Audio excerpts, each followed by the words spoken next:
കേരളത്തിലെ ജനങ്ങൾ കാത്തിരുന്ന് ഒരുപാട് കാലമായി ആഗ്രഹിച്ചിരുന്ന ഒരു പ്രധാനപ്പെട്ട കാര്യത്തിൽ കേരളത്തിലെ പിണറായി സർക്കാർ തീരുമാനമെടുത്തു. 10 വർഷം വരെ തടവ് ശിക്ഷയ്ക്ക് വിധിക്കപ്പെട്ട കുറ്റവാളികൾ 5 വർഷം ശിക്ഷ അനുഭവിച്ചു കഴിഞ്ഞാൽ അവരെ വിട്ടയക്കാം. എന്തു തോന്നുന്നു? അല്ല, കേരളത്തിലെ ജനങ്ങളുടെ ഒരു ആഗ്രഹമാണ് അത് എന്ന് പറയാൻ പറ്റുമോ? കേരളത്തിലെ ജനങ്ങൾക്ക് ഇതിൽ എന്ത് താല്പര്യമുള്ളത്? കേരളത്തിലെ ജനങ്ങളെ സംബന്ധിച്ചിടത്തോളം കുറ്റവാളികൾ ജയിലിനകത്ത് തന്നെ കഴിയണം എന്നുള്ളതാണ്. കുറ്റവാളികളെ ശിക്ഷിക്കുന്നത് കുറ്റം ചെയ്യപ്പെടരുത് എന്ന ഒരു വസ്തുതയുടെ അടിസ്ഥാനത്തിലും, രണ്ടാമത് ഇതൊരു മാതൃകയായി മാറിത്തീരുകയും മറ്റൊരാൾ അത്തരത്തിലുള്ള കുറ്റത്തിന് പ്രേരിപ്പിക്കപ്പെടാൻ പാടില്ല എന്നതിൻ്റെ പേരിലാണ്. അങ്ങനെയാണ് എല്ലാ കാലത്തും ശിക്ഷകൾക്കുള്ള. പക്ഷേ ഇവർ പറയുന്നത് മന്ത്രിസഭയുടെ തീരുമാനങ്ങൾ ജനങ്ങളുടെ ഇച്ഛയുടെ പ്രതിഫലനമാണ് എന്നാണ് CPM-കാരും മന്ത്രിമാരും പറയാറുള്ളത്. അല്ല, എല്ലാ രാഷ്ട്രീയ പാർട്ടികളും അങ്ങനെയാണ് പറയുന്നത്. മന്ത്രിസഭ തീരുമാനം എടുക്കുമ്പോൾ അവർ പറയും ഇതെല്ലാം ജനങ്ങളിങ്ങനെ ആഗ്രഹിക്കുന്നതിൻ്റെ പേരിലാണ് ഞങ്ങൾ ചെയ്യുന്നതെന്ന്. പക്ഷേ ഇത്തരം കാര്യങ്ങളിലെങ്കിലും അങ്ങനെയുള്ള തീരുമാനങ്ങൾ വരാതിരിക്കുന്നതാണ് നല്ലത്. കാരണം കുറ്റവാളികളിൽ ചിലപ്പോൾ നല്ലവരുണ്ടാവും, ചില പെട്ടുപോകുന്നവരുണ്ടാവും. അവരെ ശിക്ഷിക്കുന്ന അവരുടെ ശിക്ഷ ഈ പറയുന്നവരെ 4-5 അവരുടെ ജയിൽവാസ കാലം പരിശോധിച്ച് അവർക്ക് എന്താണ് കുഴപ്പമില്ലാത്തവരാണോ എന്ന് തോന്നിക്കഴിഞ്ഞാൽ അതിനെന്തെങ്കിലും സംവിധാനത്തെക്കുറിച്ച് ആലോചിക്കാം. അതിന് ഇത്തരത്തിൽ ചട്ടങ്ങൾ ഉണ്ടായിക്കഴിഞ്ഞാൽ അത് ഒരാൾക്ക് മാത്രമല്ല എല്ലാ ആളുകൾക്കും സ്വാഭാവികമായിട്ടും ഇങ്ങനെ 10 കൊല്ലത്തേക്ക് ശിക്ഷിക്കപ്പെട്ടിരിക്കുന്ന ഒരു കുറ്റവാളിക്ക് 5 കൊല്ലം ശിക്ഷ പൂർത്തീകരിച്ചാൽ പുറത്തിറങ്ങാനായിട്ടുള്ള വഴിയൊരുക്കുകയാണ് ചെയ്യുന്നത്. അതൊരു ലൂപ്പ് ഹോളാണ്, നിയമത്തിൻ്റെ ഒരു ലൂപ്പ് ഹോളാണ്. അങ്ങനെയുള്ള ലൂപ്പ് ഹോളുകൾ നിർമ്മിക്കപ്പെടാതിരിക്കുന്നതിന് വേണ്ടിയിട്ടാണ് യഥാർത്ഥത്തിൽ ഇന്ന് സമൂഹം ആഗ്രഹിച്ചുകൊണ്ടിരിക്കുന്നത്. അതുകൊണ്ട് സമൂഹത്തിന് ആഗ്രഹമാണ് എന്ന് പറയാനായിട്ട് കഴിയില്ല. കാരണം കുറ്റവാളികളെ കൊണ്ട് പൊറുതിമുട്ടിയ സമൂഹമാണ് നമ്മളുടെ സമൂഹം. നമ്മൾ ഈ പുതിയ കാലത്താണെന്ന് വെച്ച് കഴിഞ്ഞാൽ കഞ്ചാവിൻ്റെയും ചരസിൻ്റെയും കാലത്തുനിന്ന് മാറി 10 വർഷം തടവെന്ന് പറയുന്നത് നിസ്സാര കുറ്റങ്ങൾക്കല്ല കൊടുക്കുന്നത്. അല്ല, ഗുരുതരമായ കുറ്റങ്ങൾക്കാണ് 10 വർഷം തടവ് കിട്ടുന്നത്. അങ്ങനെയുള്ള ആളുകളെയാണ് 5 വർഷം കഴിയുമ്പോൾ വിട്ടയക്കാൻ തീരുമാനിക്കുന്നത്. മാത്രമല്ല, നമ്മുടെ ഒരു നിയമസംഹിതയുടെ നിയമ നടപടിക്രമങ്ങളുടെ ഒരു ആപ്തവാക്യം തന്നെ 1000 കുറ്റവാളികൾ രക്ഷപ്പെട്ടാൽ പോലും ഒരു നിരപരാധിയും ശിക്ഷിക്കപ്പെടരുതെന്നാണ്. അപ്പോൾ നമ്മുടെ കോടതികൾ തലനാരിഴ കയറി പരിശോധിച്ചിട്ടാണ് ഒരാളെ കുറ്റവാളിയാണെന്ന് കണ്ടെത്തുന്നത്. അതിൽ അത്യപൂർവമായി ചില നിരപരാധികൾ പെട്ടുപോകാതിരിക്കാം. പക്ഷേ അതിനു വേണ്ടിയിട്ട് അങ്ങനെ സംഭവിക്കുന്നുണ്ടെങ്കിൽ അടിവരയിട്ട് പറയണം, ഇങ്ങനെ 5 വർഷം പൂർത്തിയാക്കിയ ആളുകളെയൊക്കെ വിട്ടയക്കാം എന്ന് കേരളത്തിലെ പിണറായി സർക്കാർ തീരുമാനിച്ചാൽ ഒരുപാട് കൊടിസുനിമാർ നാളെ കോടതിയിൽ നിന്ന് പുറത്തിറങ്ങും. ഒരുപക്ഷെ ജയിലിൽ നിന്ന് പുറത്തിറങ്ങും. ഒരു പക്ഷേ ഇതിൻ്റെ പിന്നിൽ ആരെങ്കിലും പുറത്തിറങ്ങാനുള്ള ലക്ഷ്യം സർക്കാരിനുണ്ടോ എന്ന് ആരെങ്കിലും സംശയിച്ചാൽ കുറ്റം പറയാൻ പറ്റുമോ? അല്ല, സാധാരണ രീതിയിൽ അങ്ങനെ എപ്പോഴും ജനങ്ങൾ സംശയിക്കാറുണ്ട്. കാരണം ഇങ്ങനെയുള്ള നിയമങ്ങളെല്ലാം വരുന്നത്, നിയമങ്ങൾ ആരെങ്കിലും ഏതെങ്കിലും ഒരു കുരുട്ട് ബുദ്ധിയായിരിക്കും ഇതുണ്ടാക്കി കൊണ്ടുവരുന്നത്. അത് ഏതെങ്കിലും ഒരാളെ രക്ഷപ്പെടുത്തുന്നതിന് വേണ്ടിയിട്ട് ഞാൻ പറഞ്ഞ പാർട്ടിയിലേക്ക് കൊണ്ടുവരുന്ന വേറെ ആളാണ്. പാർട്ടിയുടെ തീരുമാനമല്ലല്ലോ യഥാർത്ഥം. അതെ. അപ്പോൾ അങ്ങനെ കൊണ്ടുവരികയും കൊണ്ടുവരുന്നത് പല ലക്ഷ്യത്തോടെയായിരിക്കും. ചിലപ്പോൾ വലിയ സ്വാധീനം നടത്തിയ പണം വാങ്ങിച്ചിട്ടൊക്കെ ആവില്ലെന്ന് പറയാൻ പറ്റില്ല. ഇതൊന്നും ഇവർക്ക് അറിയാൻ പാടില്ല, അല്ലെങ്കിൽ ഇവരത് ശ്രദ്ധിക്കുന്നില്ല. ഇവർക്ക് അതിൻ്റെ വേറെ ചില പോസിറ്റീവ് ആസ്പെക്റ്റുകളൊക്കെ പറഞ്ഞു കൊടുക്കും. ഇതേപോലെ പെട്ടുപോയ ഒരാളെ രക്ഷപ്പെടുത്താനാണ് എന്നൊക്കെ പറയും. പക്ഷേ സംഭവിക്കുന്നത് എന്താണെന്ന് വെച്ച് കഴിഞ്ഞിട്ടുണ്ടെങ്കിൽ ഇങ്ങനെ നിയമം ഉണ്ടാക്കി വെച്ച് കഴിഞ്ഞാൽ ആ നിയമം വഴി ഈ കൊടും കുറ്റവാളികൾ രക്ഷപ്പെടാനായിട്ടുള്ള അല്ലെങ്കിൽ അവരുടെ ശിക്ഷ നേർപകുതിയായിട്ട് കുറക്കപ്പെടാനായിട്ടുള്ള സാധ്യതയാണ് വർദ്ധിക്കുന്നത്.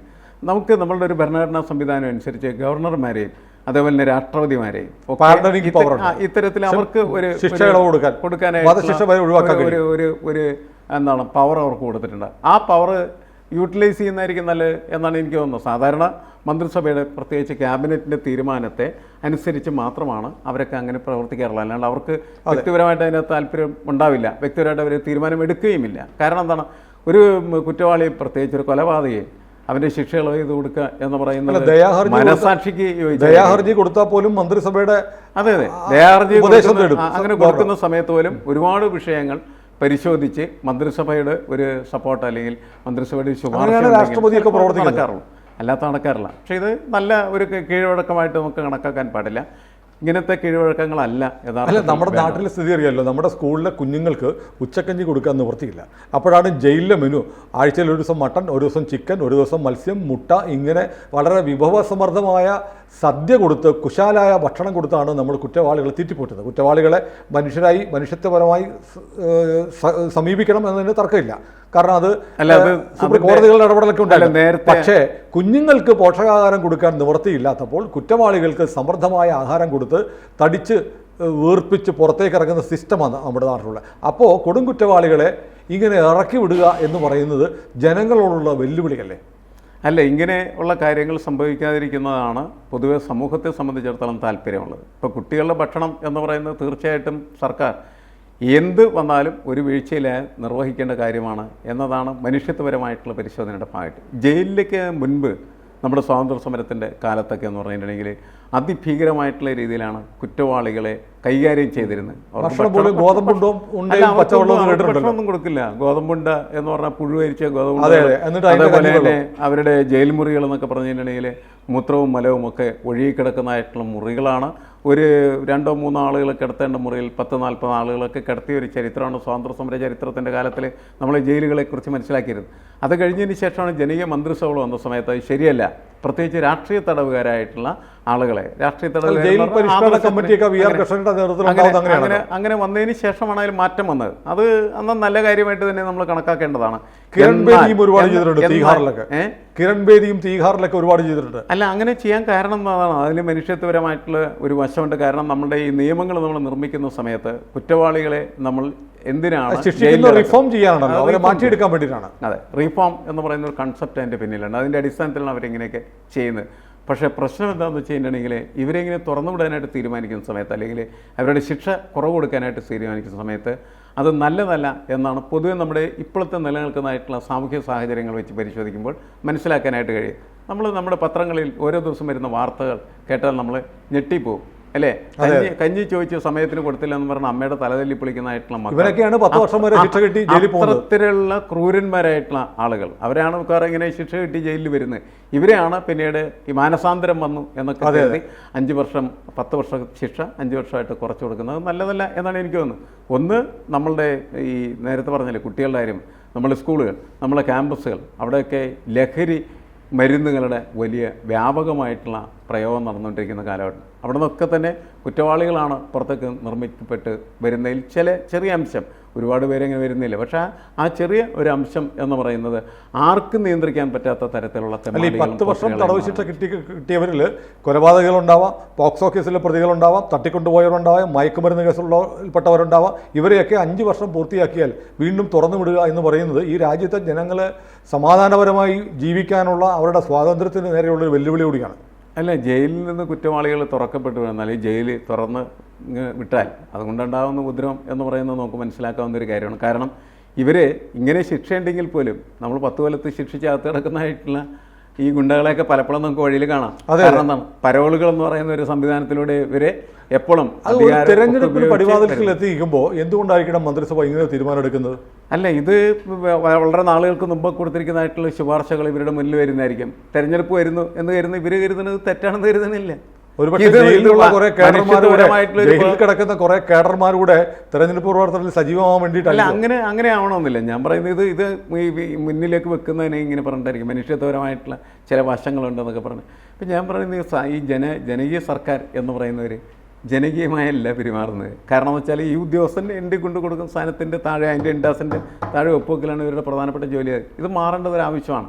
മുൻപ് നമുക്ക് അങ്ങനെയുള്ള മന്ത്രിമാരൊക്കെ ഉണ്ടായിരുന്നതാണ്. ആ മന്ത്രിമാരെ അങ്ങനെ ചോദ്യം ചെയ്യുമായിരുന്നു. ഇങ്ങനെ സാധനം എഴുതിക്കൊണ്ട് വരുന്ന സമയത്ത് ഇവിടെ ഇതെന്താ ഇങ്ങനെ എഴുതിക്കൊണ്ടെന്ന് ചോദിക്കാൻ പറ്റുന്ന ആളാണ്. ഇത് ഉദ്യോഗസ്ഥന്മാരെന്ന് എഴുതി പൊളിറ്റിക്കൽ തീരുമാനമായിരിക്കണം. അല്ല, തീരുമാനം പൊളിറ്റിക്കൽ ഇത് കൊണ്ടുവരുന്നത് ഞാൻ ഈ പാർട്ടികളെ പലപ്പോഴും പരിശോധിക്കുന്ന സമയത്ത് കണ്ടിട്ടുള്ള കാര്യമെന്ന് വെച്ചാൽ ഉദ്യോഗസ്ഥന്മാരുടെ കീഴിൽ ജീവിക്കുന്ന ആളുകളായിട്ട് രാഷ്ട്രീയ നേതാക്കളും രാഷ്ട്രീയ പ്രവർത്തകരൊക്കെ മാറിത്തീരുന്നുള്ള ഒരു വലിയ യാഥാർത്ഥ്യമാണ്.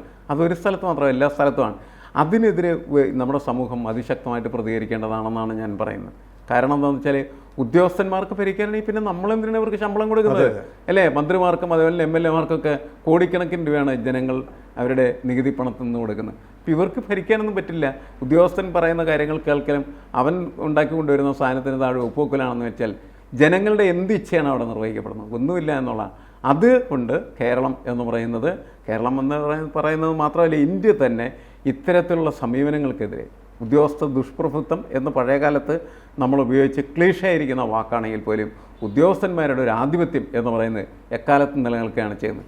അത് മാറ്റുക എന്ന് പറയുന്നതാണ് ജനകീയ സമൂഹത്തിൻ്റെ ഉത്തരവാദിത്വം. അങ്ങനെ പ്രവർത്തിക്കാൻ പിണറായി സർക്കാർ ഇത് തീരുമാനിക്കുമ്പോൾ ഒരു വലിയ വൈരുദ്ധ്യം എൻ്റെ മുന്നിലേക്ക് വരികയാണ്. നമ്മൾ വലിയ വിവാദമായ ബിൽക്കീസ് മാനോ കേസിലെ പ്രതികളെ 15 വർഷം കഴിഞ്ഞപ്പോൾ വിട്ടയച്ചു. അതിനെതിരെ ഏറ്റവും കൂടുതൽ ശബ്ദമുയർത്തുകയും പ്രതിരോധിക്കുകയും ചെയ്ത പാർട്ടി CPIM ആണ്.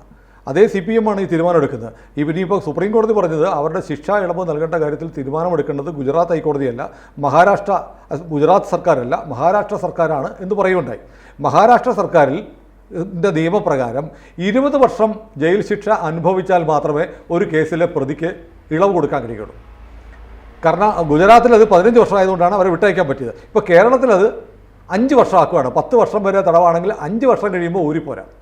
ഇവർ പറയുന്ന ഒരു കണ്ടീഷൻ എന്ന് പറയുന്നത് വ്യക്തമായിട്ട് നമുക്ക് ഇനി അടുത്ത ദിവസം ഗൈഡ് ലൈൻസ് വരാൻ പോകുന്നുള്ളൂ. ഗൈഡ് ലൈൻസ് എന്താണെന്ന് നമുക്ക് സൂക്ഷ്മമായി പരിശോധിക്കാം. നമ്മുടെ കാര്യങ്ങൾ പറയുന്നതിൽ ചില വ്യത്യാസങ്ങളുണ്ടാകാം. പക്ഷെ എന്തായി കഴിഞ്ഞാലും ശിക്ഷ ഇളവ് ചെയ്യുന്ന പരിപാടി നല്ലതല്ല എന്നാണ് പൊതുവെ നമുക്ക് തോന്നുന്നത്. അതെ, പല കാര്യങ്ങളും പരിശോധിക്കുന്ന സമയത്ത് ബിൽക്കിസ് മാനു കേസ് തന്നെ പരിശോധിച്ചാൽ അത് എത്ര ശക്തമായിട്ടുള്ള രീതിയിലാണ് ഒരു കുറ്റവാളിയെ ഒരു കാരണവശാലും അങ്ങനെ വിടാൻ പാടില്ല. ഒരു കുറ്റവാളി മൂലം സമൂഹത്തിലെ കുറേ ആളുകൾക്ക് വേദന ഉണ്ടാവും. അവരുടെ ഉറ്റവർ കൊല്ലപ്പെട്ടിട്ടുണ്ടാവാം, അവർക്ക് വലിയ മാനഹാനി, അപമാനം, ശാരീരികമായ പ്രശ്നങ്ങൾ ഒക്കെ ബലാത്സംഗത്തിനിരയായിട്ടുണ്ടാവാം. അങ്ങനെയുള്ള ആളുകൾ 5 വർഷം കഴിയുമ്പോൾ അവരുടെ മുന്നിലൂടെ തലയോർത്തി ഇവരെ കളിയാക്കിക്കൊണ്ട് പോകുന്നത് കാണേണ്ടി വരുന്നതിനേക്കാൾ ലജ്ജാകരമായ മരണതുല്യമായ ഒരു അവസ്ഥ ഒരു ഇരയ്ക്കുണ്ടാവില്ല. അതെ, കുറ്റവാളികളെ അങ്ങനെ തുറന്നു വിടുകയോ അവർക്ക് ഇളവ് കൊടുക്കുകയോ ചെയ്യേണ്ട ഒരു പ്രത്യേക സാമൂഹിക സാഹചര്യവും നമ്മളുടെ മുന്നിലില്ല. അതുകൊണ്ട് എന്തുകൊണ്ടായിരിക്കും പിണറായി സർക്കാർ ഇങ്ങനെ തീരുമാനിക്കുന്നത്? അത് എനിക്ക് തോന്നുന്നത് തീർച്ചയായിട്ടും രാഷ്ട്രീയമായിട്ട് പരിശോധിക്കപ്പെടേണ്ടതാണ്. ഇടതുപക്ഷ സർക്കാർ ഇടതുപക്ഷ സർക്കാരിനെ സംബന്ധിച്ചിടത്തോളം ഇടതുപക്ഷം ഭരിക്കാൻ കയറുന്ന സമയത്തുള്ള പ്രശ്നം എന്തായിരുന്നു? അന്ന് ഈ ഇടതുപക്ഷത്തിൻ്റെ കമ്മ്യൂണിസ്റ്റ് പ്രസ്ഥാനത്തിൻ്റെ ഒരുപാട് ആളുകൾ അതിക്ക് മുമ്പുള്ളതായിട്ടുള്ള ഭരണകൂടത്തിൻ്റെ അതിഭീകരമായിട്ടുള്ള പ്രവർത്തനത്തിൻ്റെ ഫലമായി ജയിലിലടക്കപ്പെട്ടിട്ടുണ്ടായിരുന്നു. അവർ രാഷ്ട്രീയ സമരം നടത്തിയിരുന്ന ആളുകളായിരുന്നു. ആ രാഷ്ട്രീയ സമരം നടത്തിയിരുന്നതായിട്ടുള്ള വ്യക്തികളെ രാഷ്ട്രീയ സമരത്തിനപ്പുറമായിട്ട് കണ്ട്, രാഷ്ട്രീയ കുറ്റവാളിത്തത്തിനപ്പുറമായിട്ട് കണ്ട് ക്രിമിനൽ കുറ്റവാളികളായിട്ട് കാണുകയും അതിൻ്റെ അടിസ്ഥാനത്തിൽ ജയിലിലടക്കുകയും ചെയ്താണ്. നായനാർ സർക്കാരിൻ്റെ കാലത്ത് 1000-ഓളം പേരെ ശിക്ഷ ഇളവ് ചെയ്ത് വിട്ടയക്കാനുള്ള തീരുമാനം കേരള ഹൈക്കോടതി റദ്ദാക്കുകയുണ്ടായി. തീർച്ചയായിട്ടും കോടതികൾ അങ്ങനെ റദ്ദാക്കും. അപ്പോൾ ഏത് ഇടതുപക്ഷ സർക്കാരിൻ്റെ കാലത്തും നടക്കുന്നുണ്ട്. അല്ലേ, കോൺഗ്രസ് സർക്കാരിൻ്റെ കാലത്ത് അങ്ങനെ നടക്കാറില്ല. അല്ല, ഞാൻ പറയുന്ന അവർ ഈ ഇടതുപക്ഷ സർക്കാരിൻ്റെ കാലത്ത് നടത്തിയിട്ടുള്ളതെല്ലാം തന്നെ അവർ രാഷ്ട്രീയ സമരത്തിൽപ്പെട്ട ആളുകളെ ഇതിനകത്ത് ഇങ്ങനെ 57 കാലഘട്ടത്തിൽ നിന്ന് വളരെ വ്യത്യസ്തമാണ് 90s പൊസിഷൻ, അല്ലെങ്കിൽ ഇപ്പോൾ നമ്മളെത്തിയിരിക്കുന്ന 24ൻ്റെ പൊസിഷൻ. അതൊക്കെ ശരിയാണ്, വലിയ വ്യത്യാസങ്ങളുണ്ട്. കാരണം ഇന്ന് അങ്ങനെ രാഷ്ട്രീയ കുറ്റവാളികൾ എന്ന് രാഷ്ട്രീയ സമരം ചെയ്യുന്നതായിട്ടുള്ള ആളുകൾ വളരെ വളരെ വിരളമായിക്കൊണ്ടിരിക്കുന്ന ഒരു കാലമാണ് നമ്മളുടെ മുന്നിൽ ഇപ്പോൾ ഉള്ളത്. ഇപ്പോൾ നമ്മുടെ ജയിലുകളിൽ കാണുന്ന ബഹുഭൂരിപക്ഷം കുറ്റവാളികളും മിക്കവാറും തന്നെ ക്രിമിനൽ കുറ്റവാളികൾ തന്നെയാണ്. അപ്പോൾ അവരുടെ ക്രിമിനൽ കുറ്റവാളികളുടെ കുറ്റം ഇല്ല എന്നാണ് നമുക്ക്. ഇരയ്ക്കൊപ്പമാണെന്ന് പറയും, പക്ഷേ അവരെ ശിക്ഷിക്കപ്പെട്ടു പോയാൽ തുറന്നു വിട്ടുകൊടുക്കും. അല്ല, കുറ്റവാളികൾ അങ്ങനെ ശിക്ഷ ഇളവ് ചെയ്യപ്പെടേണ്ടതല്ല എന്ന് നമുക്ക് തോന്നുന്നു. ഇപ്പോൾ മാനുഷ്യമായിട്ടുള്ള കാര്യങ്ങൾ എന്നൊക്കെ പറയുമ്പോൾ അത് കുറ്റവാളികൾ അവർ ചെയ്തിരിക്കുന്നതായിട്ടുള്ള കുറ്റം പരിശോധിക്കുന്ന സമയത്ത് അവർ മാനുഷികമായിട്ടുള്ള അല്ലെങ്കിൽ മനുഷ്യത്വപരമായിട്ടാണ് പ്രവർത്തിച്ചിട്ടുള്ളത്? അല്ലല്ലോ.